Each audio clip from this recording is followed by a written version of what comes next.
Hi everyone, welcome back to my channel and greetings from sunny but cold Sydney.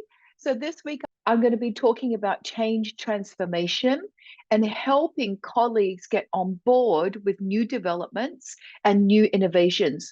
So if you're interested in hearing about 5 ways to support change transformation and change management, then please keep on watching. Okay, so in some of my school partnerships, one of the requests that I sometimes get is, can you please come and audit our curriculum? And that is something that I always say I don't do. Now, the reason why I don't audit a curriculum is that I don't know the history, the collaboration, and the discussions that have gone into building that curriculum. So rather than come and audit a curriculum, it's really important that we co-create and we collaborate to build a curriculum together. So the first strategy that I always adopt when it comes to change transformation and change management is to co-create and collaboratively build curriculum and instruction together with the team. Now, it's so important during this process of building and collaborating a curriculum that we earn mutual trust and respect. And that's first and foremost. I think we have to remember trust and respect is not just a given, it is something that's to be earned. So we try to earn and build relationships and trust with our students. But when we're working collaboratively together, especially on change management and building a more innovative and progressive curriculum, it's important that everybody in the team builds trust and earns respect from each other. The other strategy that I find really helps in change management is for teachers to really see examples of practice. So an example could be, what does inquiry-based learning look like in the mathematics classroom?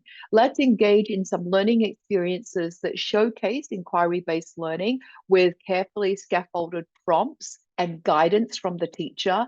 So teachers can actually see examples of practice and then they can apply and transfer their understanding then to their own practice. A lot of the time when we're trying to encourage some kind of change or transformation in pedagogy, it's really important to show some research as well. And there's been vast educational research, and in particular done by the IB, that really focus on the importance of developing learning skills in students, but also really important pedagogical approaches that focus on student-centered, deep conceptual learning.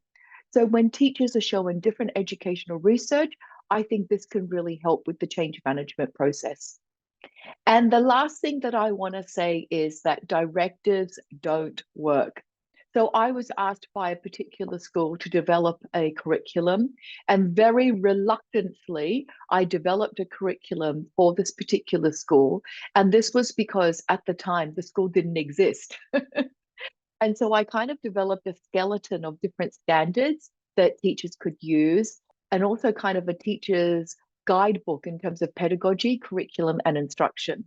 Now, when this guidebook was given to teachers who hadn't been on a journey with me, who didn't understand the rationale of why there were different important pedagogical approaches, the teachers were actually not convinced that this was going to be the best practice. And so, what we then did was we developed a whole series of different professional learning opportunities to help teachers understand why different pedagogical approaches were highlighted and showcased and encouraged. Now, after a series of different professional learning opportunities, teachers then could understand the validity or why particular pedagogical approaches, such as inquiry-based learning, were actually effective in promoting deep conceptual learning. So those different 5 ideas that I've shared today, let's just go through them. One is to always co-create collaboratively a scheme of work or curriculum and instruction together.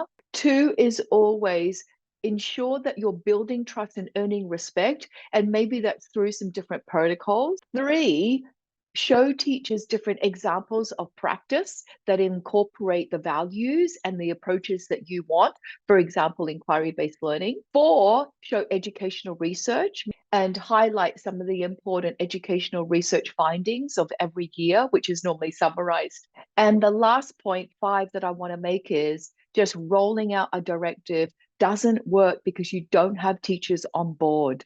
So they were just some little ideas that I've got floating around my head at the moment about change management, helping to transform pedagogy and also curriculum and instruction. I would love to hear some ideas that you have and for supporting more innovative and progressive methods in teaching. Thank you so much for joining me this week, and I hope to see you next time.